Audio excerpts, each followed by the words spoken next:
नमस्कार साथियों, स्वागत है आपका अपने YouTube चैनल भाषा निकेतन में। साथियों, हम बात करेंगे यहाँ आज हिंदी व्याकरण में वर्ण विचार के महत्वपूर्ण 50 वस्तुनिष्ठ प्रश्नों पर। तो साथियों, देखते हैं पहला प्रश्न हमारा क्या है। और ये बहुत ही सरल से आसान से प्रश्न है जो आपकी जितनी भी वनडे एग्ज़ाम की जो हैं उन सब में आपके लिए बहुत ही महत्वपूर्ण साबित होंगे। तो चलिएगा देखते हैं। प्रश्न है आपका कि हिंदी वर्णमाला में कुल कितने स्वर हैं। स्वर तो साथियों कितने स्वर हैं? 10, 11, 13 या 15? बताइए, हिंदी वर्णमाला में कितने स्वर हैं? तो साथियों हिंदी वर्णमाला में आपके कितने स्वर हैं? 11 स्वर हैं। ठीक है, 11 स्वर हैं। तो कौन कौन से हैं? आ, ठीक है, ई, ठीक है, और आपका उसके बाद ऊ, री, उसके बाद ए आई ओ औ। ठीक है, ये कितने हो गए? 4, 6, 7 और ए आई ओ औ 11। 4 मिला के 11। 7 ये हैं, ए आई ओ मिला के 4, तो माने कुल 11। ठीक है, चलिए अगला प्रश्न देखते हैं। अगला है, हिंदी वर्णमाला में कुल कितने व्यंजन होते हैं? देखिए, कुल कितने व्यंजन होते हैं। तो साथियों सबसे पहले अगर हम स्पर्श व्यंजन की संख्या गिनेंगे तो कितने हो जाएंगे? आपके 25। ठीक है, उसके बाद अंतःस्थ की बात करेंगे, अंतःस्थ की तो ये हो जाएंगे 4। ऊष्म की बात करेंगे तो हो जाएंगे ये 4, 25 और ये 8, 33 तो ये हो जाएंगे। कितने? 33 तो ये हो जाएंगे। उसके बाद आप संयुक्ताक्षर की बात करें, कितने? संयुक्ताक्षर की बात करेंगे तो आपके 4 हो जाएंगे, छात्रा, ज्ञा और श्रा। छात्रा, ज्ञा और श्रा, ये आपके वो हो जाएंगे। उसके बाद 2 वर्ण और हैं आपके उच्छिप्त वर्ण, जिनको आप ताड़नजात व्यंजन कहते हैं। एक तो अड़ा और एक तो अढ़ा। ठीक है, तो 2 ये हो गए, 4 ये हो गए, कुल मिला के आप कह सकते हैं आपके 39 वर्ण हो सकते हैं। ठीक है, 39 व्यंजन वर्ण हो जाएंगे। अगला देखिए,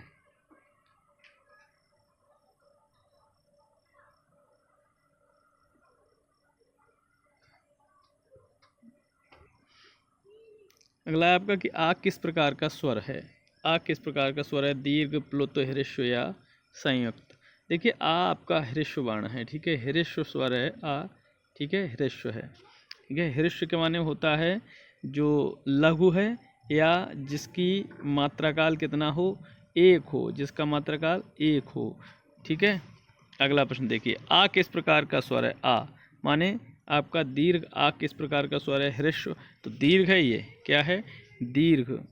दीर्घ में 2 मात्रा काल समय होता है, द्विमात्रिक है। दीर्घ कैसा होता है आपका? द्विमात्रिक है। ठीक है, द्विमात्रिक। अगला देखिए, वर्णों के व्यवस्थित समूह को क्या कहते हैं? भैया शब्द, वर्णमाला, लिपि, ध्वनि। कितना सरल प्रश्न है, वर्णमाला कहते हैं। अगला देखिए, हिंदी भाषा की लिपि कौन सी है? रोमन, गुरुमुखी, देवनागरी या फारसी? आपको ये ज्ञात ही होगा, ये देवनागरी लिपि है। का उच्चारण स्थान बताइए। का वर्ण का उच्चारण स्थान। देखिए, महत्वपूर्ण उच्चारण स्थान आपके जो हैं वो समझिएगा। जो आपका का वर्ण है, उसके बाद चा वर्ण है, टा वर्ण है, ता वर्ण है, पा वर्ण है। ठीक है, ये पूरा वर्ग कहेंगे तो इसे का, चा, टा, ता, पा वर्ग वर्ण, मानिए ये वर्ग हैं। का वर्ग, चा वर्ग, टा वर्ग, ता वर्ग और पा वर्ग। जो आपका का वर्ग है वो कंठ है, चा वर्ग है तालव्य है, तालु। टा वर्ग है मूर्धन्य है, माने जिसकी मूर्धा से उच्चरित होता है। ता वर्ग आपका दंत है। ता वर्ग कैसा है? दंत। और पा वर्ग आपका ओष्ठ है। कैसा है? ओष्ठ। तो का उच्चारण स्थान कंठ हो जाएगा। क्या हो जाएगा? कंठ। ठीक है, इतना याद रखिएगा। का उच्चारण स्थान क्या हो जाएगा, कंठ हो जाएगा। अगला देखिए, चा वर्ग का भी आपको बता दिया, क चा माने तालव्य वर्ग, तालव्य उच्चारण स्थान हो जाएगा चा वर्ग का, ठीक है।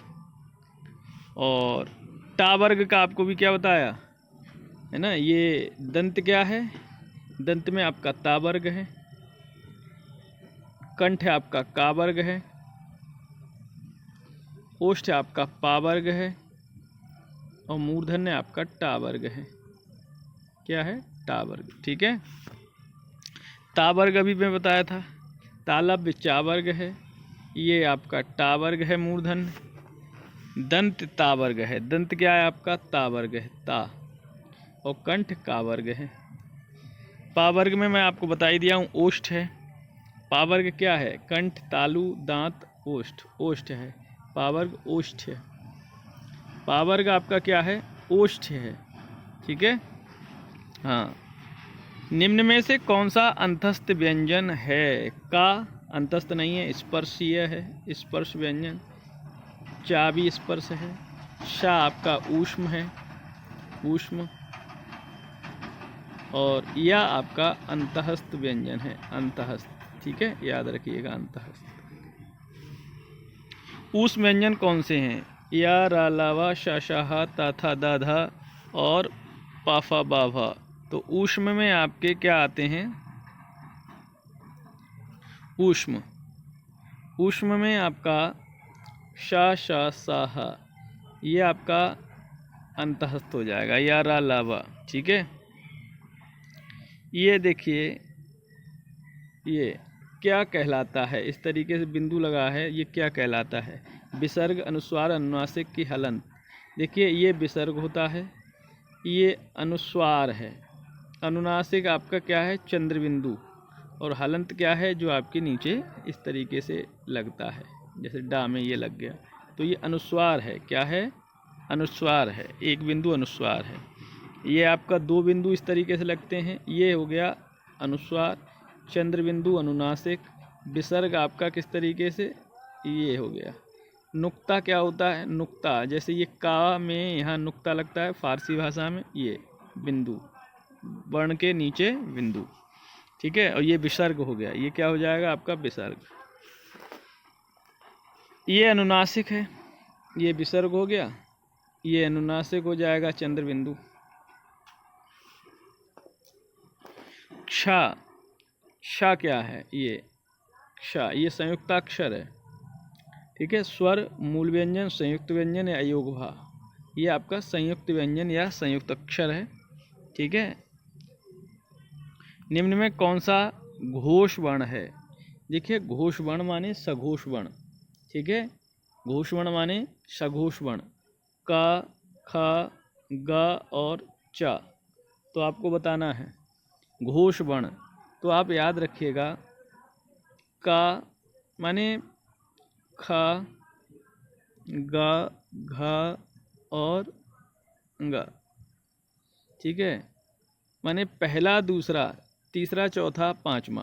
तो जो पहला वर्ण है, पहला दूसरा वर्ण है, ये आपके अघोष हैं, और तीसरा, चौथा, पांचवा वर्ण ये आपके सघोष हैं।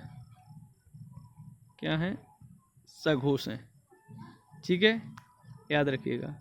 तो गा जो है, गा, गा जो है आपका क्या है, सघोष या घोष वर्ण है, गा। अगला देखिए, खा किस प्रकार का वर्ण है, अल्पप्राण, महाप्राण, घोष या अंतस्थ। अंतस्थ तो है नहीं, अल्पप्राण भी नहीं है।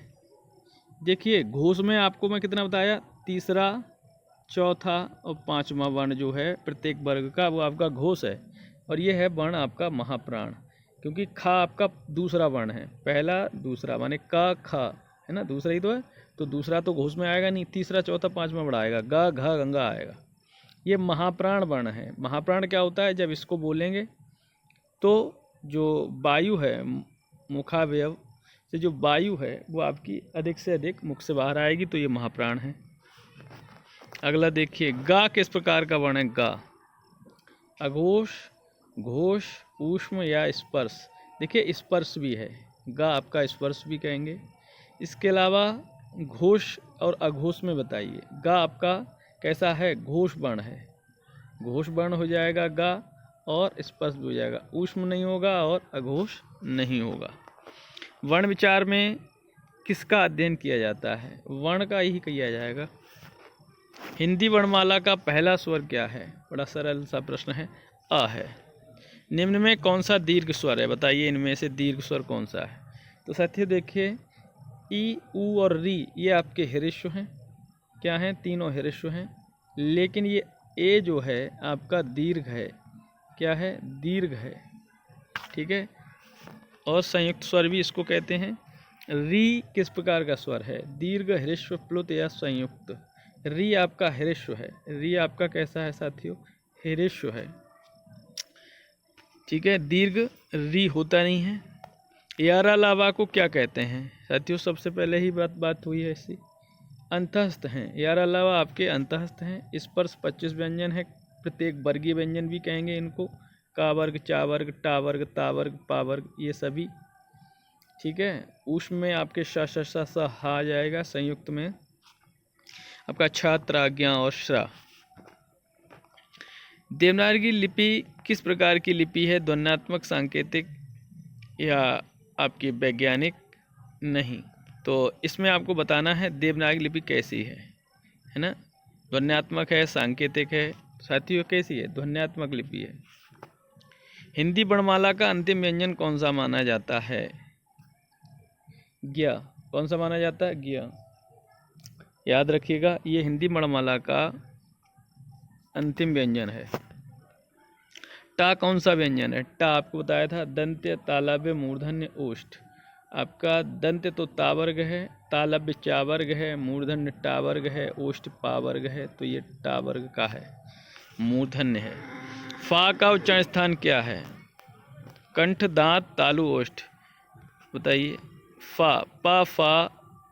देखिए इसमें पा, फा ये सभी ओष्ठ हैं। ओष्ठ, पा, फा, वा, भा, पा वर्ग ओष्ठ है। हा किस वर्ग का व्यंजन है? हा अंतस्थ, ऊष्म, स्पर्श या संयुक्त? देखिए ऊष्म में आता है, क्योंकि ऊष्म में आपके 3 वर्ण शा, सा, सा और हा ये। ठीक है। यहाँ किस वर्ग का पंचमाक्षर है? क, ख, ग, घ, ङ ये होता है। चा, छा, जा, झा, इया ये होता है। टा, ठा, डा, ढा, ण ये होता है पंचमाक्षर। ता, था, दा, धा, ना ये होता है पंचमाक्षर। तो ये जो यहाँ है चा वर्ग का पंचमाक्षर है आपका। ये भी ऑप्शन सही है। अणा किस वर्ग का पंचमाक्षर है? तो टा वर्ग का, टा, ठा, डा, ढा, ण। ठीक है। और देखिए किस वर्ग का पंचमाक्षर है? ना। चा ता वर्ग का है, ता, था, दा, धा, ना। माँ किस वर्ग का पंचमाक्षर है? तो पा, फा, वा, भा, माँ। ठीक है। बड़ा सरल ही प्रश्न है ये। कौन सा स्वर संयुक्त स्वर कहलाता है? कौन सा स्वर संयुक्त स्वर कहलाता है? देखिए संयुक्त स्वर इनमें से याद रखिएगा, संयुक्त स्वर इनमें से कौन कौन से हैं? आ तो ह्रस्व है, ए संयुक्त है, आ और ई का योग है, और ये आ और ए का योग है आई। ठीक है। ये दोनों संयुक्त हैं। ठीक है। ये दोनों कैसे हैं? संयुक्त हैं। आ और ऊ संयुक्त नहीं है। और किस प्रकार का है? ठीक है। संयुक्त ही है, मूल भी नहीं है, ह्रस्व भी नहीं है, प्लुत भी नहीं है। का और शा मिलकर क्या बनता है?क्षा बनता है।क्षा, शा। ज्ञा आपका जा और इया मिलकर बनता है। त्रा, ता और रा मिलकर बनता है। श्रा, शा और रा मिलकर बनता है। औरक्षा आपका क और क्षा मिलकर बनता है। ठीक है। याद रखिएगा। ता और रा मिलकर बने त्रा हो जाएगा। शा और रा मिलकर बने श्रा हो जाएगा। जा और यहाँ मिलकर बने ज्ञा हो जाएगा। डा अढ़ा में प्रयुक्त चिन्ह कहलाता है। देखिए इसमें नहीं दिया है।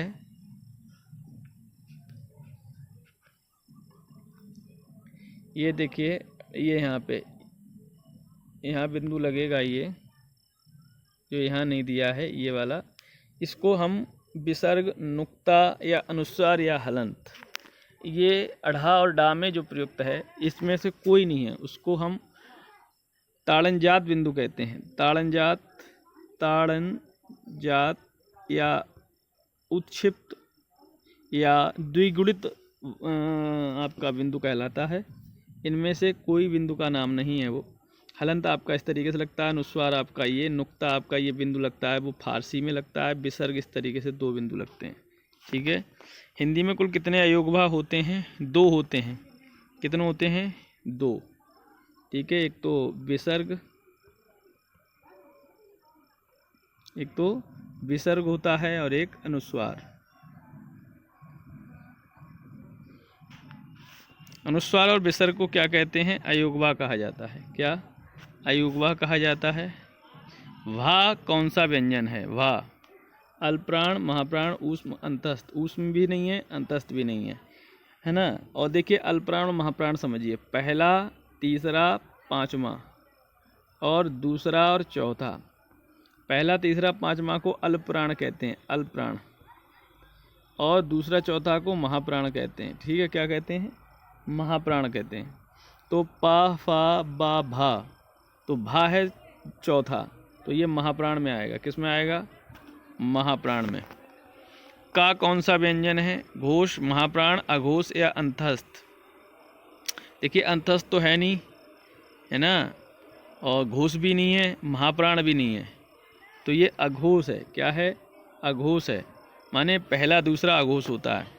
घा कौन सा वर्ण है? घा, तो घोष, घा देखिए पहला और दूसरा छोड़ के तीसरा, चौथा, पांचवा ये आपके सघोष होते हैं या घोष होते हैं, और घा जो है आपका चौथा वर्ण है, इसलिए महाप्राण भी है, तो ये महाप्राण है और सघोष है, माने महाप्राण और घोष, बी हो जाएगा ऑप्शन। दा कौन सा वर्ण है? दा आपका तीसरा है। कौन सा? तीसरा, तो ये तो एक तो आपका कौन सा हो जाएगा? घोष हो जाएगा। ता, था, दा, तीसरा है, घोष हो जाएगा। एक तो ये घोष हो जाएगा। और ये कैसा वर्ण है? ता, था, तीसरा, पहला, तीसरा, पांचवा ये अल्पप्राण होते हैं, दूसरा, चौथा महाप्राण होते हैं, तो घोष हो जाएगा और अल्पप्राण हो जाएगा। था कौन सा वर्ण है? था ये चौथा वर्ण है। था कौन सा वर्ण है? चौथा, तो महाप्राण हो जाएगा। चौथा है तो महाप्राण हो जाएगा। इसके बाद घोष और अघोष में क्या होगा? चौथा है तो ये घोष होगा, चौथा है तो ये घोष होगा, क्योंकि पहला और दूसरा अघोष है केवल। तो घोष और महाप्राण, घोष और महाप्राण, घोष और महाप्राण। ठीक है। देखिए दिया है, नहीं दिया? घोष और महाप्राण, है ना, तो केवल ये घोष रहेगा, क्योंकि प्राण, अल्पप्राण और महाप्राण में इसमें दिया नहीं है। हिंदी वर्णमाला वैज्ञानिक क्यों मानी जाती है? वर्णों का क्रम उच्चारण स्थान पर आधारित है, इसमें कम वर्ण है, इसमें मात्राएं नहीं, इसमें संयुक्ताक्षर नहीं है ना। वर्णों का क्रम, हाँ यही कह सकते हैं, उच्चारण स्थान के आधार पर भी है। वर्णों की सबसे छोटी इकाई क्या कहलाती है? बताइए। शब्द, वाक्य, ध्वनि या संधि? संधि अंधि नहीं है, ध्वनि ही कहलाती है। ध्वनि का लिखित रूप वर्ण कहलाता है, वर्णों का सार्थक समूह शब्द कहलाता है, और सार्थक शब्दों का आपका सार्थक जो समूह है वो वाक्य कहलाता है। ठीक है। इस तरीके से ये आपके महत्वपूर्ण 50 प्रश्न हुए और साथियों, और ये सभी जो जितने भी आपकी परीक्षाएं हैं 1 दिवसीय, उन सभी परीक्षाओं के लिए बहुत ही महत्वपूर्ण है। तो साथियों ये आप लोग शेयर कर सकते हैं अपने साथियों तक। इसी तरीके से महत्वपूर्ण प्रश्नों की श्रृंखला जो आपकी यूपी टेट और पुलिस इत्यादि जो परीक्षाएं होने वाली हैं उनके लिए महत्वपूर्ण साबित होगी। तो फिर मिलेंगे अगले वीडियो में, तब तक के लिए नमस्कार, धन्यवाद।